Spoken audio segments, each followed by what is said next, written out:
تو صرف کیلا چور کو نہ پکڑیں، ریڑی گرانے والے کو، ٹائر جلانے والوں کو نہ پکڑیں، اور اس میں ہر صوبہ آپ کے ساتھ ہونا چاہیے، قومی یکجہتی ہونی چاہیے، اس میں کوئی مذہب کی بات نہیں ہے۔ یہ بات پاکستان کے قانون، اس کے آئین کی ضمانت اور جنگل کے قانون اور ایک ریاست، مہذب ریاست کے درمیان ہے۔ اب یہ لائن وہاں آ چکی ہے۔ اچھا، شہری نے یہ بھی کہا کہ ریاست ججوں کے پیچھے کھڑی ہو، بھلے ان کے فیصلوں سے آپ اتفاق کریں، یہ اختلاف اور پاکستان کے لیے غیر معمولی حالات ہیں اور حکومت کو پارلیمنٹ کو ساتھ لے کے چلنا ہوگا، اس کے بغیر نہیں کر سکتے کام۔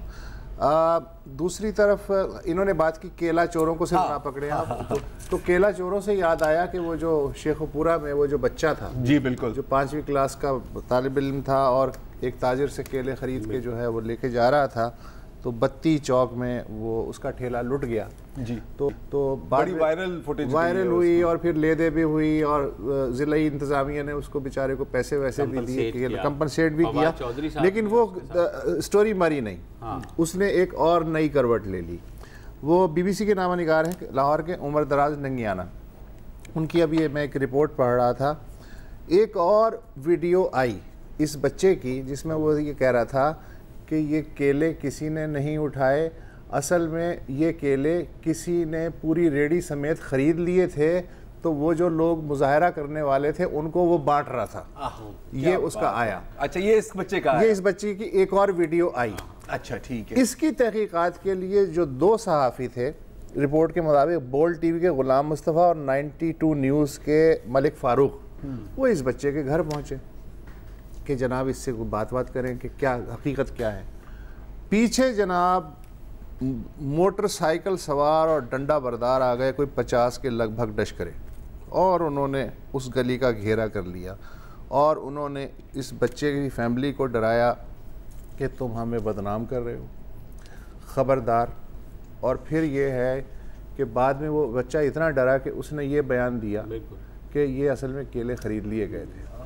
وہ جو مجمع تھا، اب یہ کہہ رہے ہیں اسسٹنٹ کمشنر شیخو پورہ فضائل مدثر کہ وہ جو مجمع ہے ان دونوں صحافیوں کو دھرنے کی سینئر قیادت کے پاس لے کے گیا، ماشاءاللہ 2-2.5 گھنٹے تک وہ دھرنے کی سینئر قیادت کے مہمان رہے، اور اس کے بعد ان دونوں نے بھی مجمع کے سامنے یہ بیان ریکارڈ کرایا کہ اصل میں یہ ٹھیلا لوٹا نہیں گیا تھا، بلکہ یہ ٹھیلا جو ہے وہ کسی مخیر نے خرید کے مظاہرین میں کیلے تقسیم کر دیے تھے۔ میرا کہنا یہ ہے کہ ریاست کا کوئی بھی ادارہ ہو، اس کا کوئی واضح لائن آف ایکشن اس لیے نظر نہیں آتی کہ اب جیسے اپوزیشن کو آپ لے لیں، جب عمران خان نے تقریر کی کہ ریاست سے مت ٹکرانا برا ہوگا، تو اس وقت خورشید شاہ ہوں، سعد رفیق ہوں، شہباز شریف ہوں، سب نے کہا جناب ان کی باڈی لینگویج بہت سخت تھی اور اس لہجے میں تو جو ہے معاملات حل نہیں اور یہ ہوتے، اور اگر حکومت نے طاقت کا استعمال کیا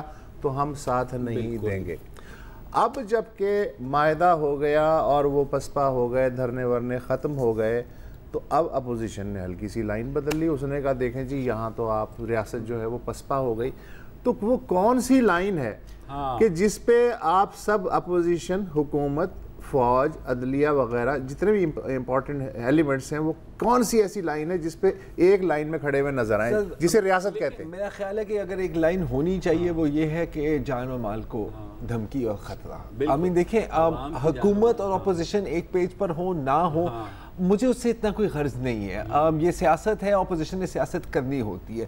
میں جہاں پر آ کے رک جاتا ہوں، ان ساری باتوں کو کہتے ہیں بڑی اچھی ہے، ان سب کو ایکسپریس سائڈ پہ کرو، بہت اچھی بات ہے کہ سو موٹو لیا گیا ہے، شکر ہے کہ کسی نے تو اس پر نوٹس لیا، ٹھیک ہے۔ یہ جو کریک ڈاؤن ہے، بندے گرفتار ہو رہے ہیں، اس کا جو انجام ہوگا وہ اس وقت دیکھیں گے، ابھی میں اس پہ میں اس کا خیر مقدم زیادہ نہیں کر سکتا، اتنا میں کرنا چاہتا بھی ہوں۔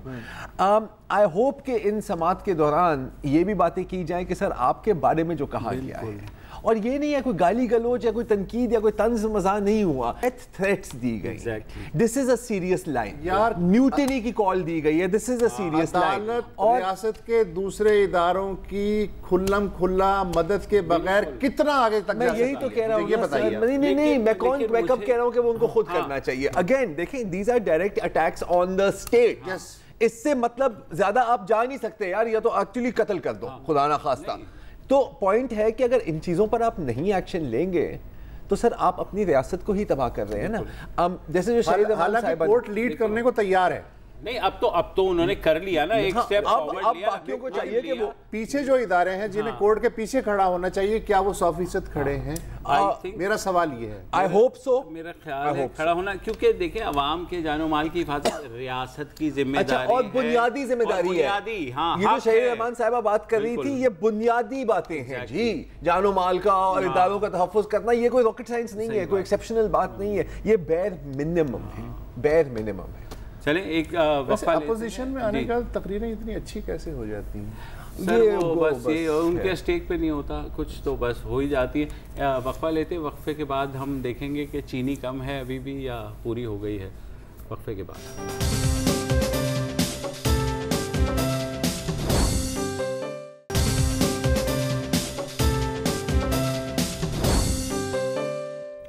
Welcome back. کل ہے 7 نومبر اور 7 نومبر کو IMF کی ایک ٹیم اسلام آباد آ رہی ہے پاکستان کو جو قرضہ دینا ہے اس کی شرائط پہ بات چیت کرنے. لیکن میری سمجھ میں یہ نہیں آ رہا کہ اب وہ کیوں آ رہی ہے IMF کی ٹیم. اس لیے کہ آج وزیر خزانہ اسد عمر اور وزیر خارجہ شاہ محمود قریشی نے صحافیوں سے مشترکہ طور پہ بات چیت کرتے ہوئے کہا کہ پاکستان کا جو توازن ادائیگی کا بحران تھا وہ تو ختم ہو گیا. 6 ارب ڈالر سعودی عرب سے مل گئے, 6 ارب چائنا سے جمعے تک مل جائیں گے. اس کے بعد ہمارا جو شارٹ ٹرم کرائسس ہے وہ ختم ہو جائے گا. اسد عمر نے یہ کہا. بیلنس آف پیمنٹ کا فوری جو بحران تھا وہ ختم ہو گیا, لیکن اصل حل اس کا اس وقت ہوگا جب مستقل بنیاد کے اندر ہم اپنی ایکسپورٹس کو بڑھا سکیں گے, اپنی صنعت, تجارت اور زراعت کو مضبوط کر سکیں گے. جب یہ مکمل طور پہ اس کا حل ہوگا. اس کا فوری جو بحران تھا وہ فی الحال ختم ہو گیا. یہ تھے اسد عمر. اچھا, وزارت خزانہ نے اپنے علیحدہ سے ایک بیان میں کہا ہے کہ جمعے کو وفاقی سیکریٹری مالیات, سیکریٹری خارجہ, سیکریٹری پلاننگ اور سیکریٹری کامرس اور گورنر اسٹیٹ بینک پہ مشتمل ایک وفد جو ہے وہ بیجنگ جا رہا ہے, اور وہ $6 بلین کا جو شارٹ ٹرم ہے اس کی موڈیلٹیز وہاں طے کرے گا. آپ نے سنا کہ طویل المیعاد مالیاتی خسارہ, اسد عمر کہہ رہے تھے کہ چین کو جو برآمدات ہیں انہیں ڈبل کر کے پورا کرنے کا ٹارگٹ ہے. اس وقت $18 بلین کی تجارت ہوتی ہے, جس میں ظاہر ہے کہ پاکستان کا پورشن بہت ہی کم ہے اور چین کا بہت زیادہ ہے, تو اس کو اگر ڈبل بھی کر دیں تب بھی رہے گا. اچھا, وزیر خارجہ شاہ محمود قریشی نے کہا کہ چین کا دورہ اس اعتبار سے نہایت کامیاب رہا کہ 15 MOUs سائن ہوئے. اس میں جو مجھے امپورٹنٹ MOUs لگے, ایک تو یہ ہے کہ اگر یہاں کوئی چینی باشندہ جرم کرتا ہے یا چین میں پاکستانی باشندہ جرم کرتا ہے اور اسے سزا بھی ہو جاتی ہے, تو پاکستانی باشندہ اپنے وطن کی جیل میں آ کے وہ سزا کاٹ لے گا, اور چینی اپنے وطن کی جیل میں کاٹ لے گا, جو کہ انسانی لحاظ سے ٹھیک بات ہے. دوسرا یہ ہے کہ زرعی ٹیکنالوجی کے ٹرانسفر کے بارے میں ایک MOU سائن ہوا ہے تاکہ جو زرعی پیداوار ہے وہ ڈبل کی جائے. اس کے علاوہ بھی بہت سارے MOUs ہیں. جی, آپ کو ایک بریک اپ دے دوں کہ $6 بلین کیا ہے, کیونکہ جو انیشلی خبریں آئی تھی $6 بلین میں سے $1.5 بلین جس طرح سعودی عرب نے ہمیں دیا کہ ہم وہ فکس طور پر اپنے ریزروز میں رکھ سکیں گے. $1.5 بلین کی جو ہے ہمیں ایک گرانٹ دی جائے گی, ٹھیک ہے, تو وہ گرانٹ ہے, قرضہ نہیں ہوگا, اور $1.5 بلین کا ایک سافٹ لون دیا جائے گا. باقی $1.5 بلین جو ہے وہ سی پیک کا پروجیکٹ ہے. یہ موڈیلٹیز آپ کو کہاں سے آئی ہیں؟ یہ ویکینڈ پہ یہ خبریں چلی تھیں کہ جب یہ عمران خان وہاں تھے تو اس وقت یہ خبریں آئی تھیں, اور بیجنگ سے ہی آئی تھیں. پاکستانی ظاہر جو سورسز تھے انہوں نے اس وقت بتایا تھا کہ جناب ہماری یہ طے ہوا ہے, جس کو بعد میں ظاہر ہے کیونکہ اس وقت وہاں سائن نہیں ہوا تو اس وجہ سے جو ہے وہ پھر بعد میں کہا گیا کہ یہ اب جس طرح فائنلائز ہوگا. آپ کو یاد ہوگا جب سعودی وفد آیا تھا تب بھی یہی تھا کہ ریفائنری کا فائنلائز ہو جائے گا, یہ ہو جائے گا اور یہ اتنے بلین ہے, بٹ ایونچولی کب ہوا جب عمران خان سیکنڈ ٹرپ. بالکل, ہاں یہ بات صحیح ہے. لیکن عمران خان جب وہاں تھے تو ان کی غیر موجودگی سے فائدہ اٹھا کے جو اپوزیشن تھی اور میڈیا آؤٹلیٹس بھی وہ یہ کہہ رہے تھے کہ وہاں سے تو ککھ نہیں مل رہا, 4 دن ہو گئے بیچارہ لور گھوم رہا ہے, ملاقاتیں کر رہا ہے, چینی مسکرا کے مل رہے ہیں, کچھ پیسہ پائی تو دے نہیں رہے. تو فواد چودھری پہ مجھے سب سے زیادہ حیرت ہے کہ انہوں نے اپنے منہ کو تالا لگا کے رکھا اور انہوں نے یہ بات اسد عمر اور شاہ محمود قریشی پہ ڈال دی کہ وہ جب آئیں گے تو یہ بتائیں گے. اچھا یہ بہت اچھی بات, ابا اپنے ساتھ شکر ہے. اچھا جہاں تک آئی ایم ایف کا اپنے انٹرو میں ہی آپ نے ذکر کیا نا کہ پتہ نہیں آئی ایم ایف والے کیوں آ رہے ہیں اگر یہ سارا کا سارا پورا ہو گیا. اچھا موڈیلٹیز پر بھی ہم آتے ہیں ایک سیکنڈ کے اندر. تو میں وہی اگین دیکھیں, مجھے نہیں پتا, میں خرم حسین سے بات کر رہا تھا اس کے اوپر, تھوڑی سی چیٹ میں بات ہے اقتصادی نامہ نگار. جی بالکل. تو ان کا یہ کہنا ہے کہ جی آئی ایم ایف پروگرام کی آپ کو پھر بھی ضرورت پڑے گی, صرف خسارے کی وجہ سے نہیں بلکہ کیونکہ آپ کو access to global markets unlock ہوتی ہے اور ورلڈ بینک اور ایشین ڈیولپمنٹ بینک کے بھی فنڈز وہاں سے انلاک ہوتے ہیں. تو فنڈ پروگرام نے پھر بھی آگے جانا ہے. اچھا اس کا کتنا سائز ہوگا اور کیا ایسی کنڈیشنالٹیز ہوں گی وہ ایک الگ بات ہے. اچھا جہاں تک یہ موڈیلٹیز کی بات ہے تو شاید یہ بات خرم تک نہیں پہنچی تھی کہ ایگزیکٹلی کیا ہوگا, کیونکہ میں وہ کہتا تھا کہ جو مین چیز جو سوچنے والی ہے وہ یہ ہے کہ اس کی کس طرح آئے گی, کہ کیا گرانٹ میں آئے گی یا لمپ سم میں آئے گی, یا آپ نے بتایا ہے تو آپ کو اگر یہ ساری باتیں صحیح ہیں یا مور اور لیس صحیح ہوں گی. اچھا اب جہاں تک یہ بات, پی ٹی آئی والے کو اگر سے آپ پوچھیں تو کہیں گے کہ جی اس سے بہتر تو دورہ کبھی تاریخ میں نہیں ہوا چین کا. اپوزیشن کہتے ہیں کہ جی اس سے زیادہ تو مطلب فلاپ کوئی ہو ہی نہیں سکتی بات. سچ حسب معمول آپ کو کہیں بیچ میں ملتا ہے. تو میرا خیال ہے کہ ابھی انیشل ٹاکس ہوئی ہیں اور جو جس طرح چائنیز کا طریقہ کار ہوتا ہے, یہ ایسا نہیں ہے نا کہ آپ شاہ کے دربار میں گئے ہیں اور شاہ سلمان نے کہا کہ یہ لو اشرفیاں, ٹھیک ہے ٹھڑش. ان کا پروسیجر تھوڑا سا ڈیفرنٹ ہوتا ہے کہ یہ پہلے بات کرتے ہیں پھر موڈیلٹیز اور اتنی ڈیٹیل میں جاتے ہیں کہ آپ اک جاتے ہیں.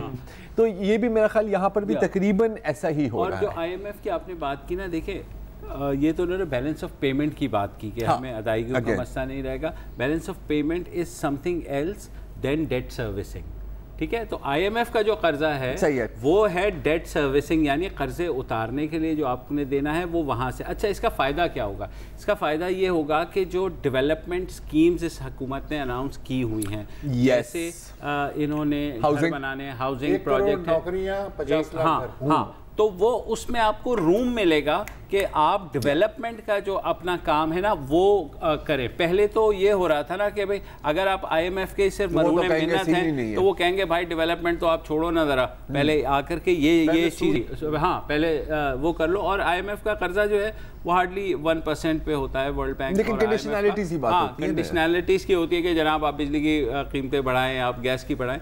تو اب جو ہے یہ جو بریدر ملے گا حکومت کو, میرے خیال میں یہ چیزیں. پھر میں یہ کہتا ہوں کہ جو انہوں نے انڈسٹری کے لیے سستی کی ہے گیس, اور جو زراعت کے لیے بجلی انہوں نے سستی کی ہے, اس کا امپیکٹ ہمیں یہ 6 مہینے امپورٹنٹ ہوں گے کہ کک سٹارٹ ہو آپ کی اکانومی. گیس جو ہے سبسیڈائز کی ہے انڈسٹریز کے, تاکہ ہماری ایکسپورٹس جو ہے نا وہ بڑھیں اور کمپیٹیٹیو ہو جائیں. اور زراعت کے لیے بھی یہ کہ زراعت کیونکہ ہماری بہرحال بیک بون ہے, اس میں بھی زراعت میں بھی اضافہ ہو. اب دیکھیں کہ 6 مہینے میں کس حد تک ہماری اکانومی کک سٹارٹ ہوتی ہے. اور اوبیسلی کہنے کو بہت ہے, 21 دن باقی ہیں. ہاں ایک بریک لے لیتے ہیں نیوز اپڈیٹ کے لیے, پھر واپس آتے ہیں.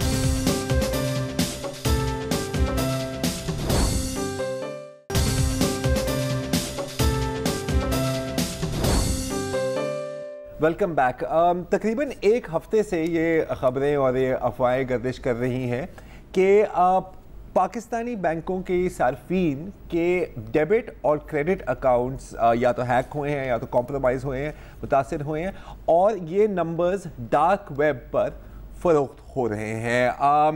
اب تک پتہ لگا ہے کہ تقریباً 20,000 ڈیبٹ اور کریڈٹ کارڈ اس طرح کے نمبرز کمپرومائز ہوئے ہیں. اور آج F I A cyber crimes کے جو ڈائریکٹر ہیں کیپٹن ریٹائرڈ محمد شعیب صاحب, انہوں نے اس بات کی تصدیق کی اور بھی بہت کچھ بتایا. سن لیجیے. تو ریسنٹ ہمارے بینکس کے اوپر اٹیک ہوا ہے اور اس سے یہ کوائٹ کلیئر ہے کہ ہمارے جو بینکس کا جو سیکیورٹی سسٹم ہے اس میں امپرومنٹ کی ضرورت ہے. اس سلسلے میں ہم نے آلریڈی اسٹیٹ بینک سے بات کی ہے اور تمام بینکس کے جو سیکیورٹی کے سپروائزر ہیں ان کو ہم نے کال کی ہوئی میٹنگ کے لیے.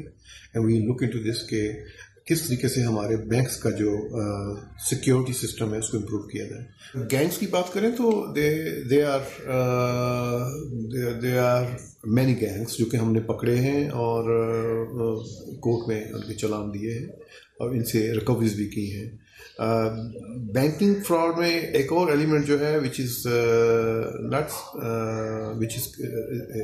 کاز آف کنسرن کہ بینکس جو ہیں وہ اپنی جو ان کی جو چوری ہوتی ہے اس کو وہ بھی چھپاتے ہیں.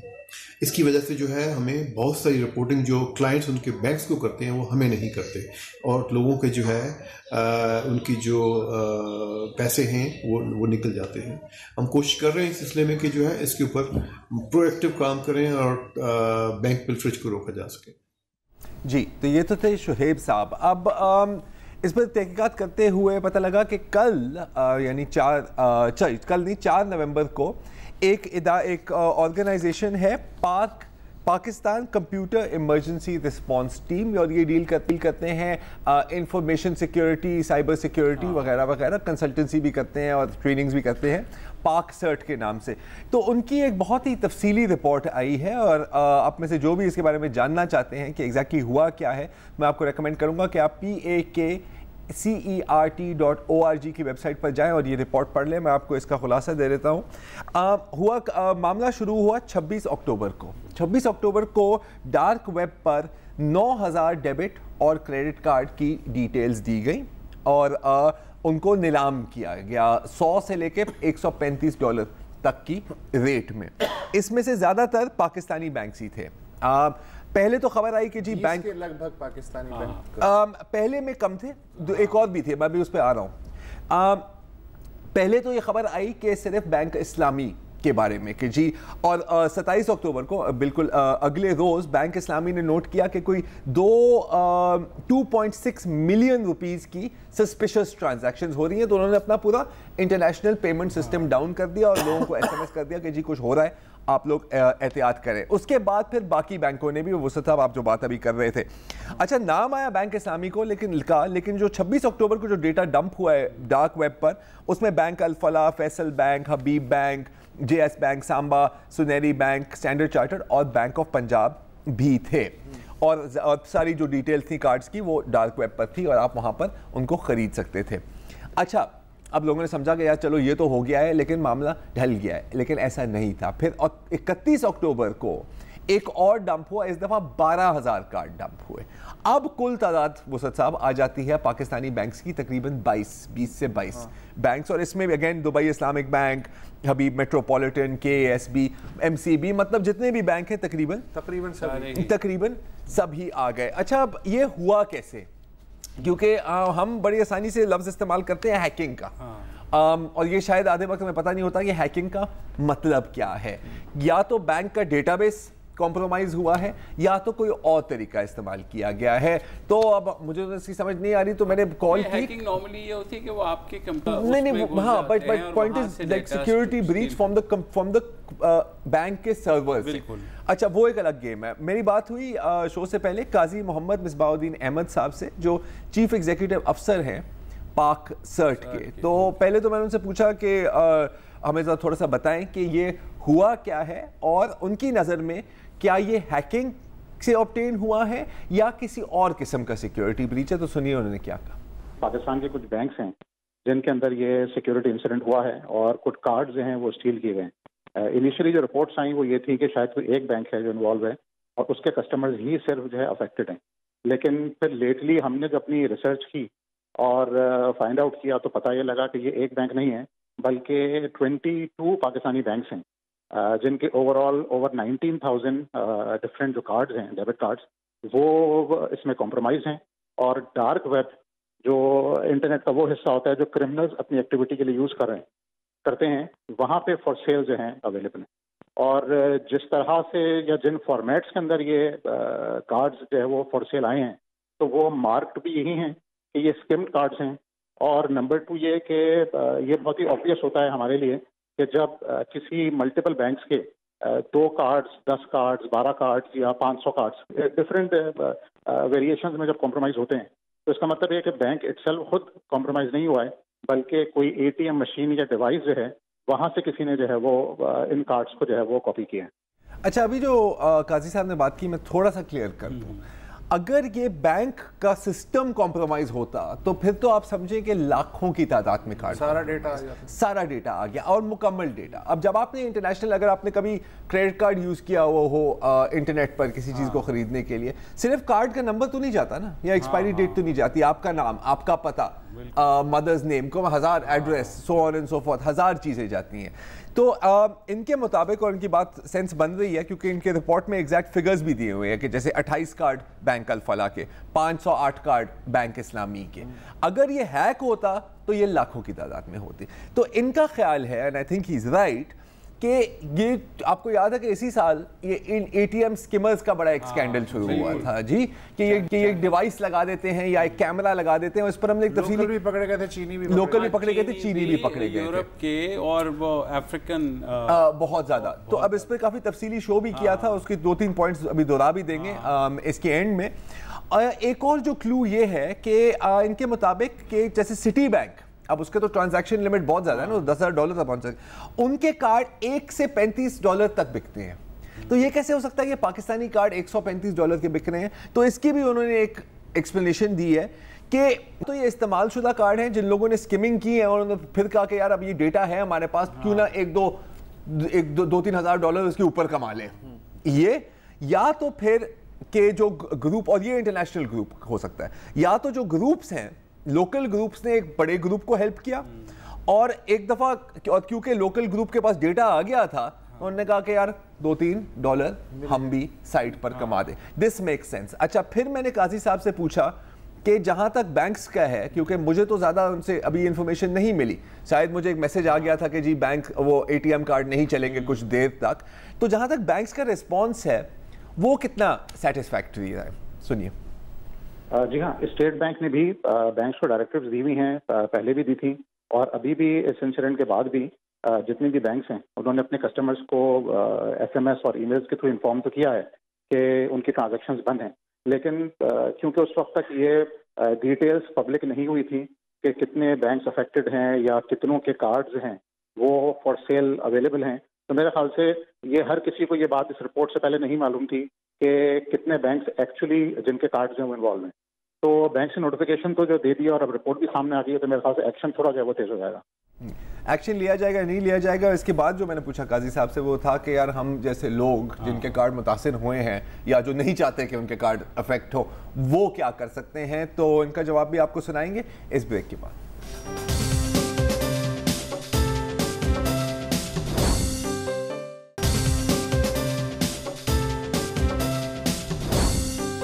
ویلکم بیک جی۔ بات ہو رہی ہے کہ پاکستان کے بینک کے صارفین کے جو کریڈٹ کارڈ اور ڈیبٹ کارڈ ڈیٹا کمپرومائز ہوا ہے۔ میری بات ہوئی تھی قاضی محمد احمد سے جو پاک سرٹ سائبر سیکیورٹی فرم کے CEO ہیں۔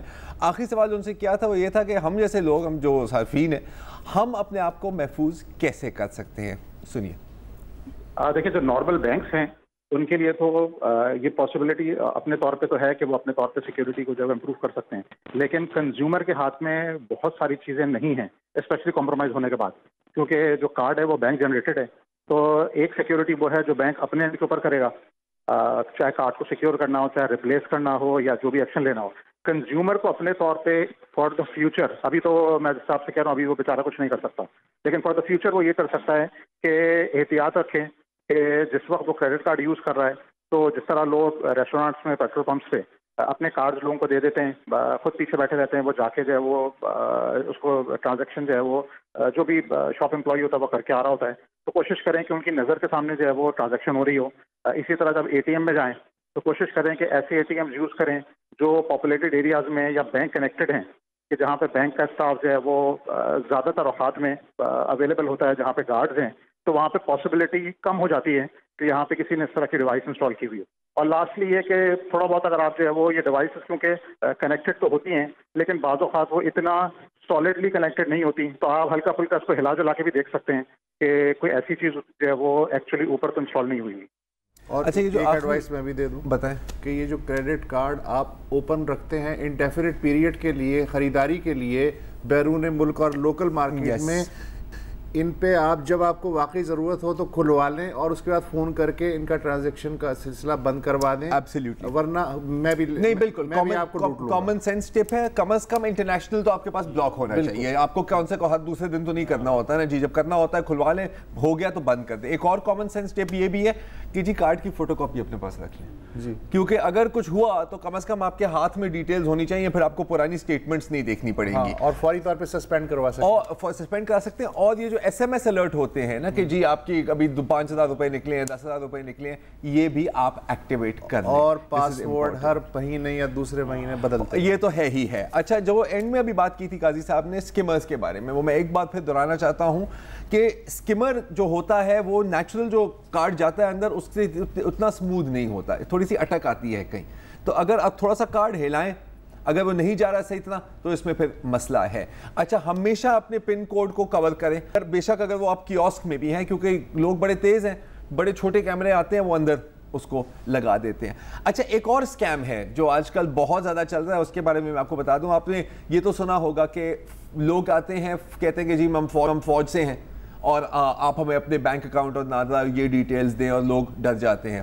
اچھا, میں نے پوری کلیکشن لی ہے لوگوں سے کہ کس کس نمبر سے کال آتی ہے, ہر نمبر مختلف ہے, اور میں نے ان میں سے کوئی کم 20 نمبر کو کال کرنے کی کوشش کی ہے. 3-4 دنوں تک کوئی فون نہیں اٹھاتا, ہمیشہ بزی جاتے ہیں. اس کا کیا مطلب ہے کہ وہ یوز کر رہے ہیں caller I D spoofing software. اس میں انٹر کروں تو لگے گا کہ اسی نمبر سے کال آ رہی ہے. اب اس کو ایک سٹیپ آگے بھی لے گئے ہیں لوگ, ٹھیک ہے, کہ میں حبیب بینک کا کسٹمر ہوں, مجھے ایک ای میل آئی ہے, ایس ایم ایس آئی اپنے بینک سے کہ جی ہم کبھی آپ کو اپنے یو اے این نمبر سے کال نہیں کریں گے. یہ لوگ اب کیا کر رہے ہیں کہ وہ آپ کے ویسے اگر میرے میں بینک سیوڈ ہے, مجھے لگے گا کہ بینک مجھے کال کر رہا ہے, بینک مجھے کال نہیں کر رہا.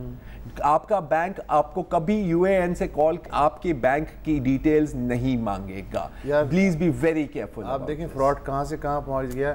ہمیں تو صرف نائجیریا کی شہزادی کا خط آتا تھا کہ $20 ملین جو ہیں وہ میرے بینک اکاؤنٹ میں ہیں, آپ لے لو. سر تبدیلی آ گئی ہے, اب ایسے ہی فراڈ آئیں گے, کیا کر سکتے ہیں. بہرحال آج کے لیے پھر اتنا ہی جی. اپنے آپ کا اور اپنے بینک اکاؤنٹ ڈیٹیلز کا خیال رکھیے. خدا. السلام علیکم. اگر آپ کو ہمارے شو پسند آیا ہے تو پلیز ہمارے یوٹیوب چینل کو سبسکرائب کریں, اور اگر مناسب سمجھے تو اس ویڈیو کو لائک بھی کر لیں, تو کوئی حرج نہیں ہے, اور شیئر بھی کر لیں اور کمنٹ بھی کر دیں جی, ورنہ وہ سب ایسے ہی لکھتے رہیں. اور یہ جو دونوں کہہ رہے ہیں یہ کر لیں جی پلیز, نہیں تو ہمیں بھی گھر جانا ہے, میں آپ کے کمپیوٹر میں نہیں رہنا 24 گھنٹے. صحیح بات.